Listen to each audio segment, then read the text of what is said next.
The impudence, the audacity, the unmitigated gall of those knuckleheads of liberty podcasters, daring to voice opinions outside the mainstream of accepted thought.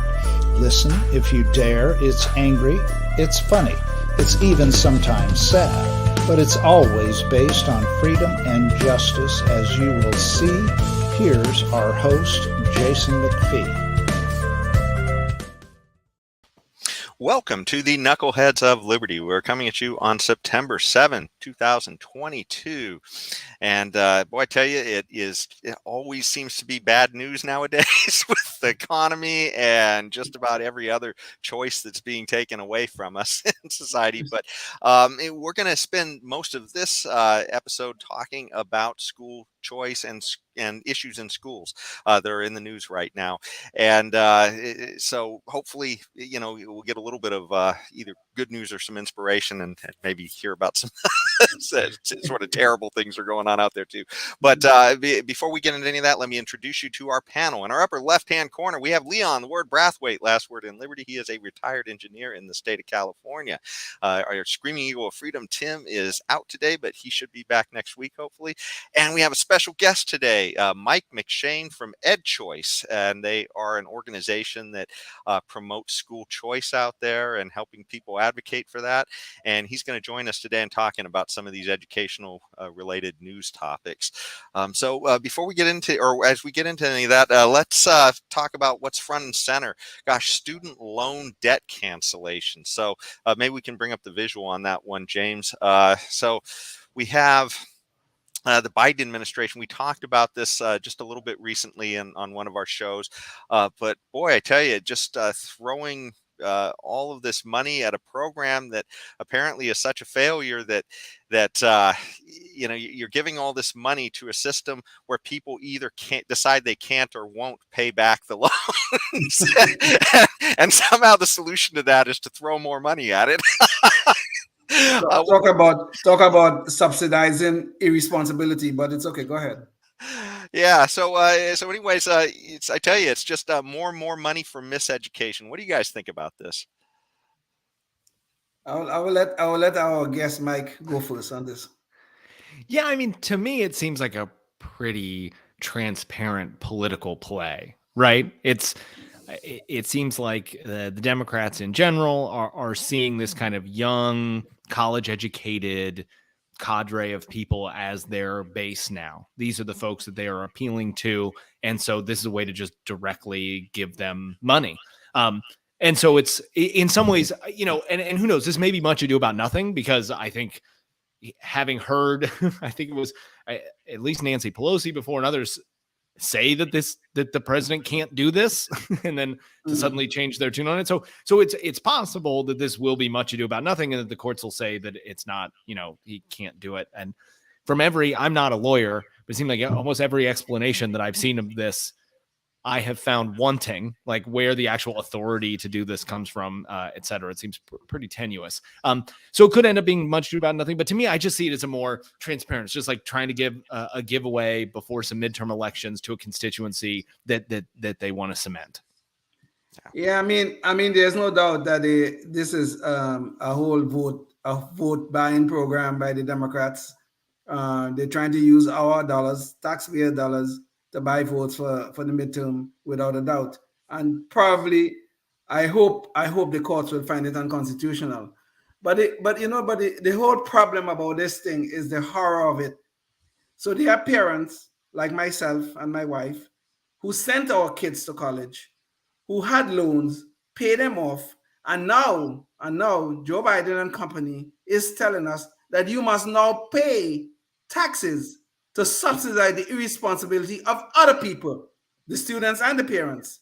This is unbelievable. So if I and my wife could educate our children, why the hell can anybody else? Yeah. Well, no, and Leon, I think there's actually an interesting point here too, which is, so on one level, it's subsidizing irresponsibility of people who took out loans and couldn't pay them back. To me, there's also this interesting level of you're subsidizing people who are quite comfortably paying their loans back, right? Yes. There are lots of people who took out student loans, went to college or went to graduate school or got a law degree or an MBA, a medical degree. So lots of the people that have just as a statistical reality, a lot of the people who have the largest student loan debt are doctors and lawyers. They're making great money. They're paying their loans back. It's actually not that big of a deal. And we're giving them money, right? So, Yes. so not only are we subsidizing people who probably shouldn't have taken out loans and are not paying for it, but we're subsidizing people who are quite comfortably paying their loans, paying money into an investment that clearly paid off for them, right? Like if you go to law school and you become a successful lawyer, whatever you spent to go to law school was an investment worth making. It's just an investment that you made in yourself. And we're just giving folks 10 grand. I mean, it's like giving 10 grand off people's mortgages or off something else. Say, wait, this is an asset that's actually appreciating in value, and we're just going to give you money for some reason. So it's even on that level, it doesn't make sense. And that's a good point, because one of the requirements of this whole loan forgiveness, as they call it, if people up to 125 annual income of up to $125,000. I mean, that's serious money when you think about it. So that's a very good point you just made. And if you're married, it's $250. $250, so exactly. You could have, if only one person's working, you could have somebody making $249,000 a year, somebody staying home, and they just got 10 grand. Exactly. Yeah, so it's well above the median and average household incomes that they're willing to forgive for. But and it's not just that too. Apparently, there's other crazy student loan programs as well. Daily Wire had this one out recently where apparently under one of these student loan forgiveness programs, they allow for people who are public employees to also forgive a lot of money as well. And in one case, they show a teacher who was able to write off $450,000. And I can't imagine anybody taking out that kind of money for a teaching credential. Wait, how long were they in school? Was there limousine service in this school? Yes. How many Hawaiian vacations were taken on with that money? Yeah. But it is interesting though, as far as ways to think about these student loan programs. I mean, I remember Milton Friedman, who was, I guess part of the impetus for your Ed Choice group. But one of his ideas was tie the fate of the school and the student together. So the idea is, through a market mechanism, that would just be, hey, a school has to be attractive enough to warrant getting a loan for. But in his mind, he was thinking somehow maybe the school invests in the student and they get a return on that student over the lifetime. But at least that's one of the discussions I heard from him at one point. But either way, the idea is that suddenly you incentivize the school to have the same incentives as the student then, and that they will be successful in the future and that there will be a return on investment. Schools have to have some skin in the game here. Yeah, I mean, one of these things that's really interesting that I think a lot of people don't necessarily know about. So if we think about federal support for young people to attend college, and frankly, it's not even all young people anymore, but you have what we're talking about here, which are federally subsidized loans, but there's also Pell Grants, which are just grants. You don't have to pay them back, but for low-income students to attend college. And while we can debate, I think there's actually a pretty strong argument to be made of helping low-income kids who are able to go to college and are capable and will thrive with it. It's like a no-brainer investment. I think it's not a bad idea at all. But where it gets interesting is that students can get like 4 years of Pell Grants. They can get 4 years of Stafford loans or any of these different subsidized loans, and they cannot graduate. So if you think about it from a school's perspective, they can enroll a student and continue to cash those federal dollars, some of them that students won't have to pay back and some of them that they will, for 4 years. And I don't remember off the top of my head, I think Stafford's are maybe $7,500 now and Pell's maybe $5,500, may have gone up from that. But you're basically getting like 12 grand a year for 4 years. And the student could leave with nothing to show for it, like nothing to show for it at all. And the school just gets to pocket that money.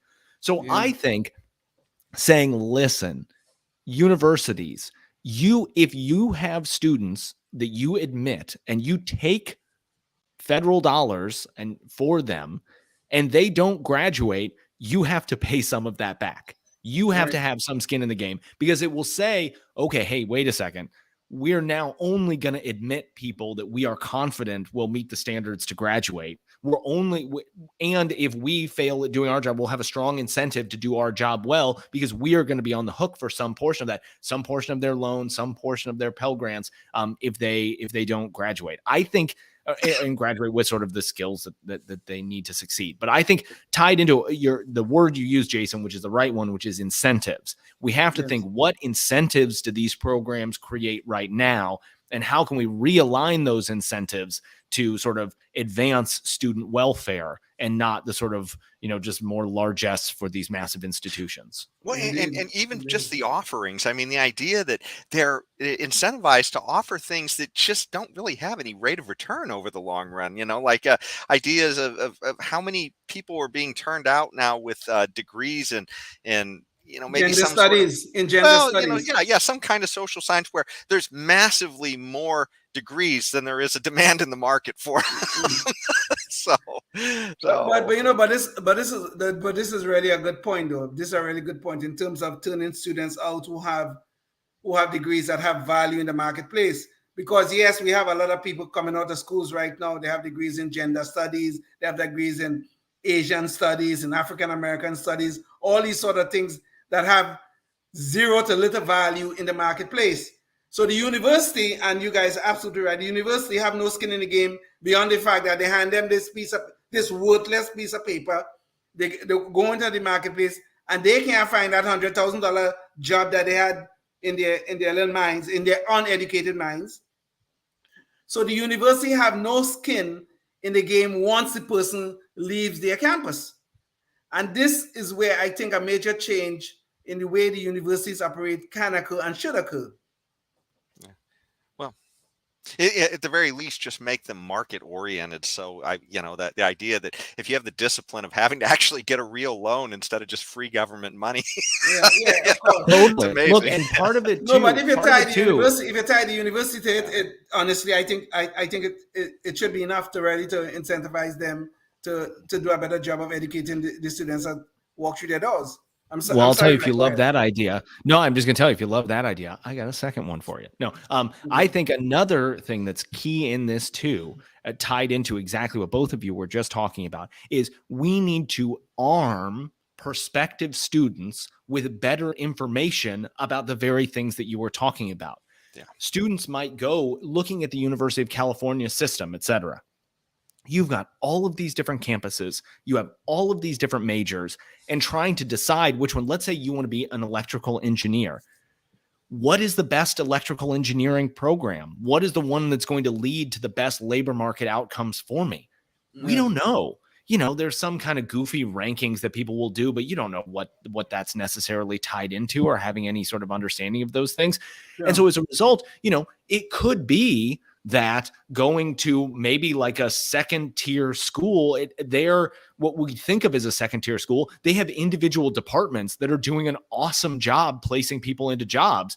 And so we have this completely distorted market because there's really terrible information. I mean, it's sort of basic, a fundamental kind of markets 101 is that market failures happen when there are information asymmetries. If one participant in the market knows a lot more than the other participant in the market does, you can see people taking advantage of that, or arbitraging it and sort of exploiting it, depending on how you want to look at it. Yes. So arming families, arming students with better data on the outcomes of majors. And there are lots of ways to do this. There are people that have tried to do this. There's it wasn't the Texas Public Policy Center, but there's another group, I think, out of Texas, a kind of free market group there, Free Op, or one of those groups tried to do this, linking different results, tax records or others, to try and figure out these various things. But I think that's another part of this, is we got to give people better information about their choices so that they know when they're going into it, or at least have a better idea going into it, which types of majors and which campuses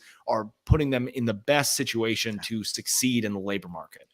Indeed. And Indeed. that's always the thing, when you can let prices speak, there's so much information that comes through. I mean, you mentioned markets, and boy, I tell you, it's just time after time we see government killing those market signals, They so do. we just have less Totally. information. But it's funny, as a segue to you mentioned California, and I'm just going to jump topics here real quick because the segue is a little bit better. But maybe we can get this story up. So yeah, so California State recently wound up changing their admissions criteria, and they used to, try to be a little more objective in having these SAT scores as part of the way of measuring students' capabilities as they're coming through the doors. And now they've gone away from that because of social justice. They've decided that these metrics just aren't the correct metrics, although they have yet to define what the correct metrics are. And they've just sort of tossed them aside. And so, not only are we not letting market prices speak, but any information that was available, like just test scores, apparently we've got to kill those now too. What do you guys think about this? I just think it's awful. But one thing you said, Jason, that I'm not sure is correct. You said they haven't yet defined the metric. They have defined the metric. Okay, the metric that they're using now is skin color. That's what they want. They want to have this quote unquote diverse campus. Yeah. So that diverse campus means, we must have a certain percent of blacks, we must have a certain percent of whites, and a percent of Asians. If we don't have that, then something is wrong with the functioning of the campus, which is unbelievable to me. Okay. Yeah. So these people are doing nothing but creating indoctrination centers in our universities. Well, it starts in K through 12. But what they're doing right now is at the university level, and certainly here in California, is these indoctrination centers where they're teaching people nothing but a bunch of social justice garbage that is getting us nowhere and will get those students nowhere. And all of these loan issues that we're having right now is because of this damn nonsense. They're trying to supposedly educate these people on all the social justice crap. It have no value in the marketplace. And then what happened? We as taxpayers have to pay for the damn nonsense. This is what's going on. Well, and Leon, certainly there's an underlying metric, the social justice metric. But what I meant is that they said they were going to come up with a new metric that more appropriately gauges students, and of course they didn't have it. But they said this metric we know is not good because, as you said, they were kind of looking at skin color as it came through, and they said, hey, this just isn't what we want. Yeah, So, I will bet you everything I have when they come up with this new metric. It will include diversity, equity, and inclusion. I'll bet you that.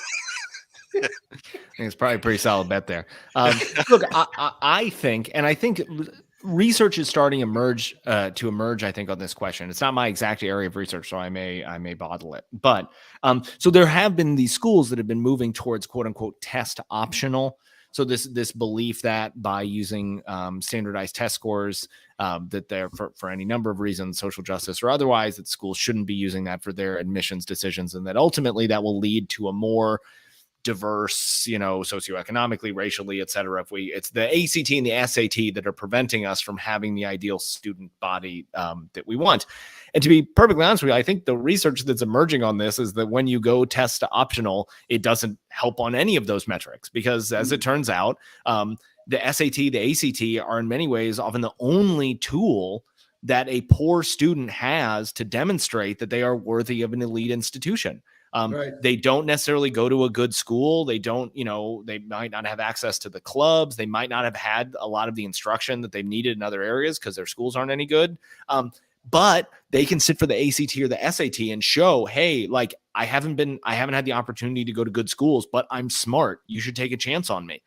And unfortunately, when you get rid of that, and it's sort of what, somebody said, what portfolio you can put together of your work, obviously, richer families that have more time that can devote to these things, people who can hire tutors and editors and all of these consultants and all these people who can help you put together your best portfolio to show holistically what type of student you are, that's going to obviously massively advantage those families. So I think that, and we're seeing this, in high school, in selective high schools that are happening across the country, the same deal. Well, we need to get rid of these entrance exams. Well, so many poor kids, it's their one chance to demonstrate that they are, that they'll thrive in these types of schools. So I think not only for so many of the reasons that Leon just talked about, but I think even on its face, like if you take these folks at their word that they want to have more low income students, they want to have more, diversity across any sort of metric that you have,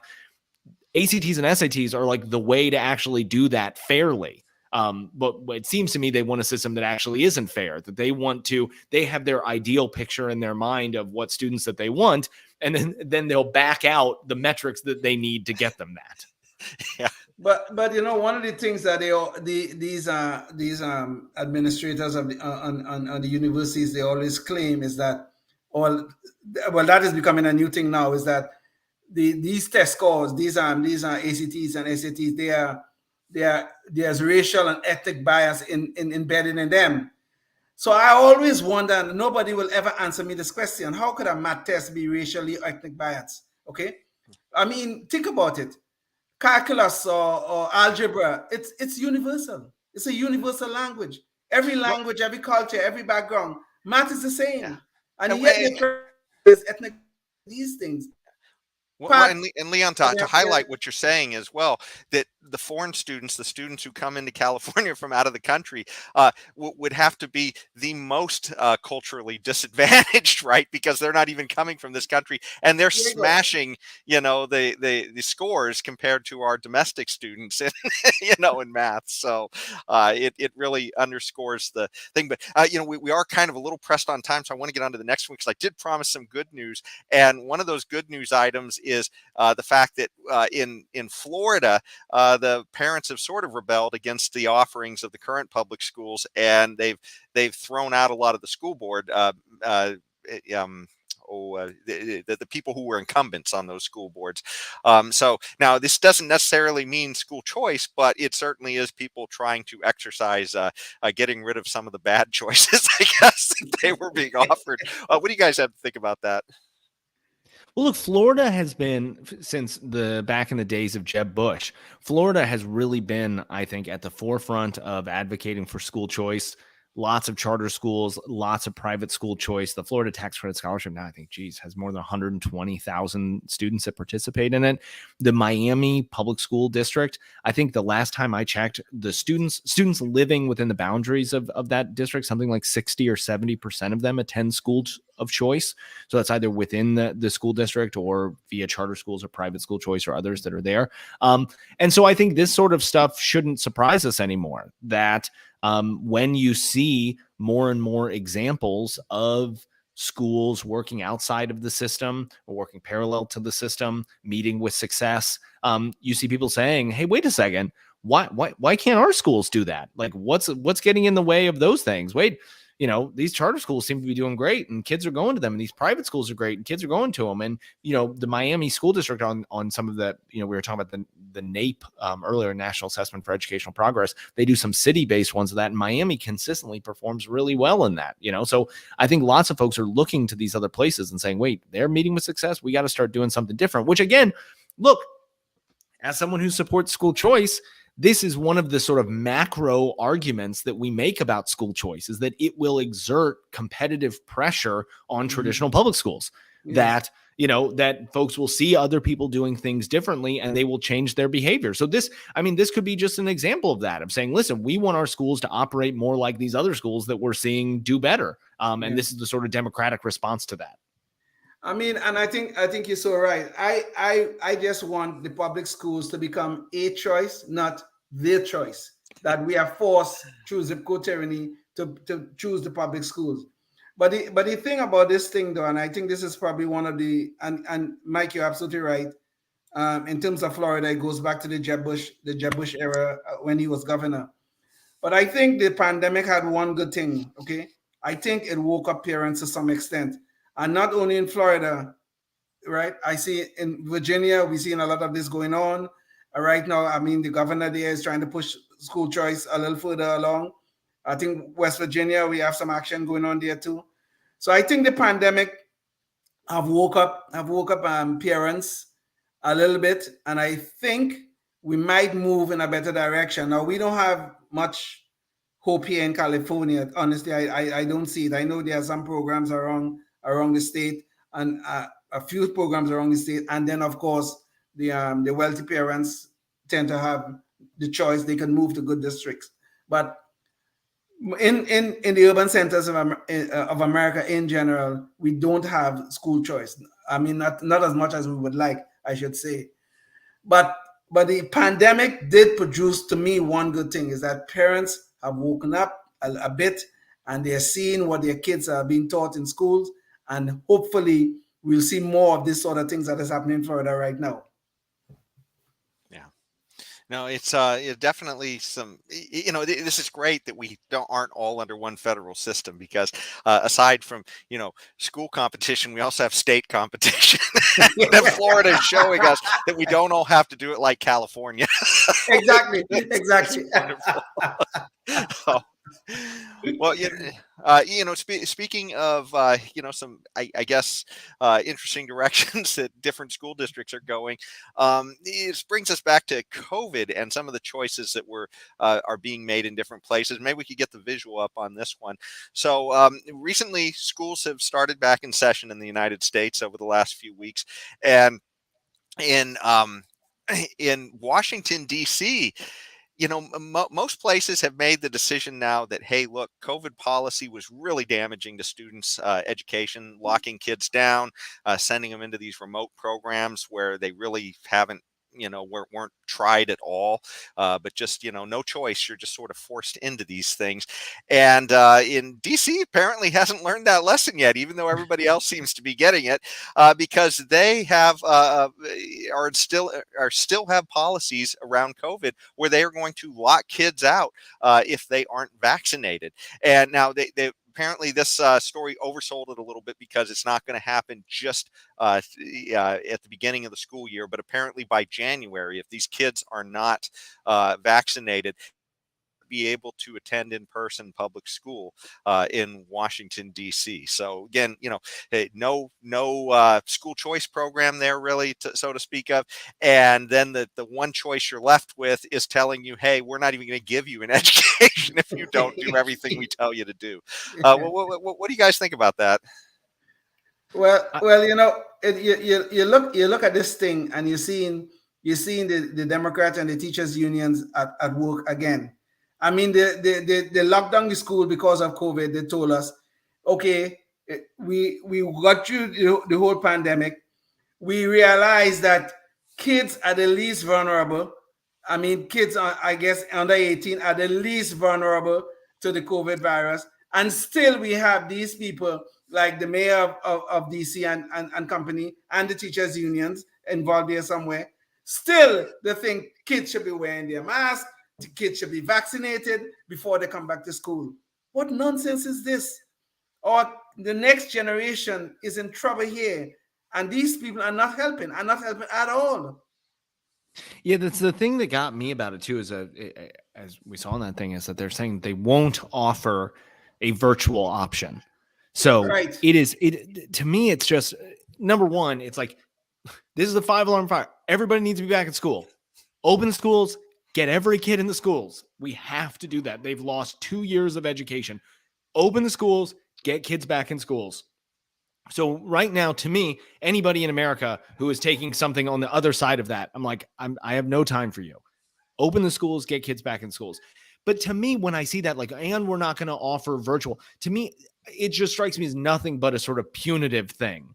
Like, Right. we're going to do this because we don't like people who aren't vaccinated, or we don't think we have a sort of ideological commitment to this thing happening. And you have to do this, or we will essentially lock you out of a public education, which is, again, at this stage Leon, exactly what you brought, at this stage in the pandemic, for that particular population of people, all of those things, like, I do not think that is a justifiable course of action. Like, these aren't people working in a nursing home. These aren't people these aren't people working in an emergency room. Like, these are children, 12-year-olds in school. They need to be in school, and whether or not they get vaccinated to COVID or not should not be standing in their way of whether they can get a public education. And to drive home the point, kids are the least vulnerable to the virus. Yeah. Well, I tell you, and it all seems to flow down from the top nowadays on a lot of this stuff too. This being DC, well, our federal policy as well, on a lot of this COVID nonsense has been highly directed by the teachers unions. And let me get you to our last topic, which is our Knucklehead Noise Patrol, and that's where we try and talk about something that's just a little bit crazy that some public official has said recently, or somebody in the media. And in this case, James, maybe we could get the visual up for this. We're talking about the White House press secretary, Karine Jean. Excuse me, Karine Jean-Pierre. So, I got to give her like some kind of I call it KJP, maybe. I think you just had a Biden moment there, Jason. I think I did too. Not good. But so apparently she was asked a question recently about how COVID policy has affected so many of these kids in a recent White House press discussion. And what the reporter asked says, what is the administration going to do about this severe learning loss? And does the administration shoulder any blame for not pushing schools to reopen? And so her response was, let's step back to where we were not too long ago when this president walked into this administration, how mismanaged the response to the pandemic was. In under 6 months, schools in the nation went from being about 46% open to nearly all of them being open. That was the work of this president. And that was the work of Democrats, in spite of Republicans not voting for the American Rescue Plan, which $130 billion went to schools that have the ventilation to be able to have tutoring and the teachers and be able to hire more teachers. It just sounded like a word salad jumble at the end there. I don't know, but I mean, my God, it's like their denialism. It came out during all this that literally the CDC direction was being steered by the National Teachers Union in this country. I can't remember the exact name of the teachers union, but is the one that Randy got AFT, American Federation of Teachers. Yeah. So, but it just, it's beyond belief. I mean, you listen to them and they're talking about, hey, it was all about ventilation. It was all about, and my God, we lost several years of schooling. They're trying to gaslight us to blame Republicans on all of this. And it's just amazing. And, gosh, amazing. Yes, this idea that all these schools were just dying to be open. All of these folks, it was as if it was just, and it was not until President Biden arrived that they felt, I mean, it's a crazy assertion to make, to look at places that stayed closed, for extended periods of time, even after teachers had been vaccinated, even after sort of multiple waves of things. That's me. Look, and we may disagree on this. We've been agreeing a lot on this podcast. I always like to at least say something. Listen, in March, April, May of 2020, like, I get it. We didn't know what the heck was going on.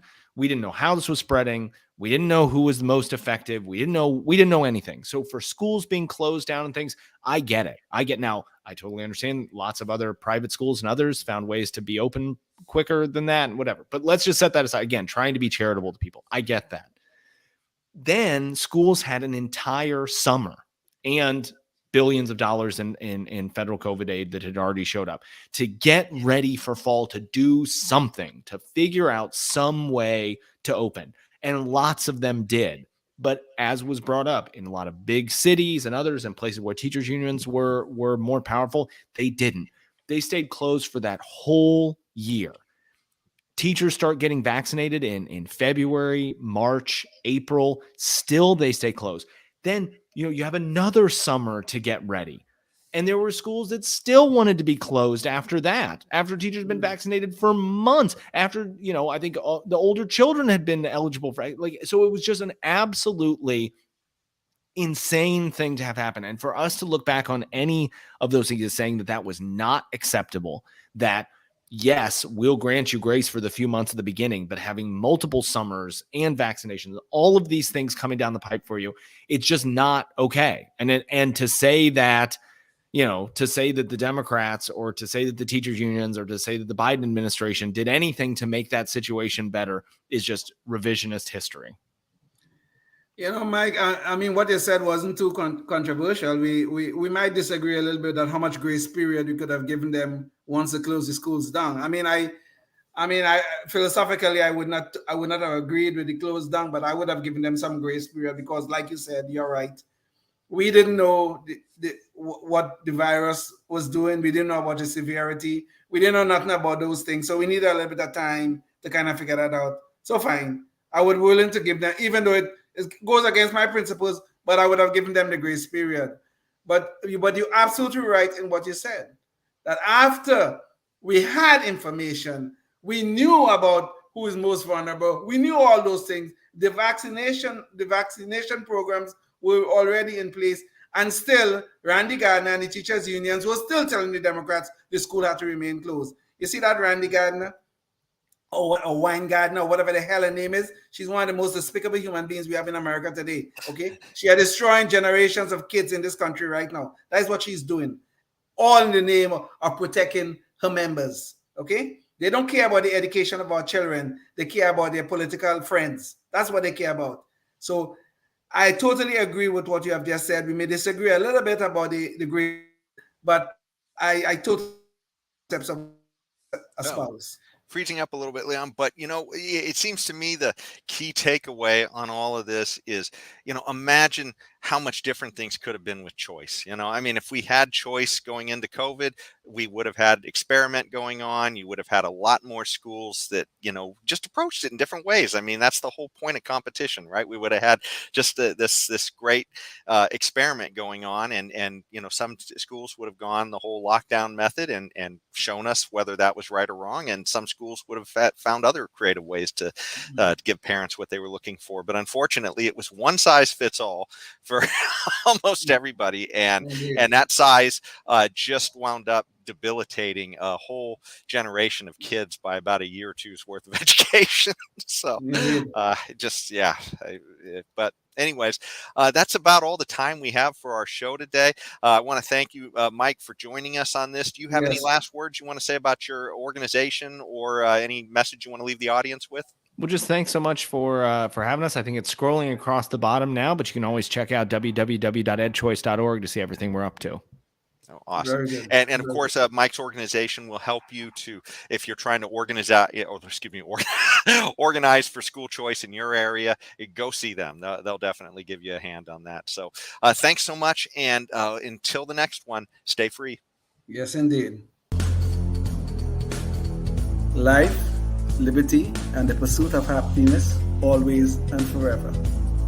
Thank you for listening to the Knuckleheads of Liberty podcast. Find us on Facebook, Rumble, YouTube, your favorite podcast network, and at knuckleheadsofliberty.com.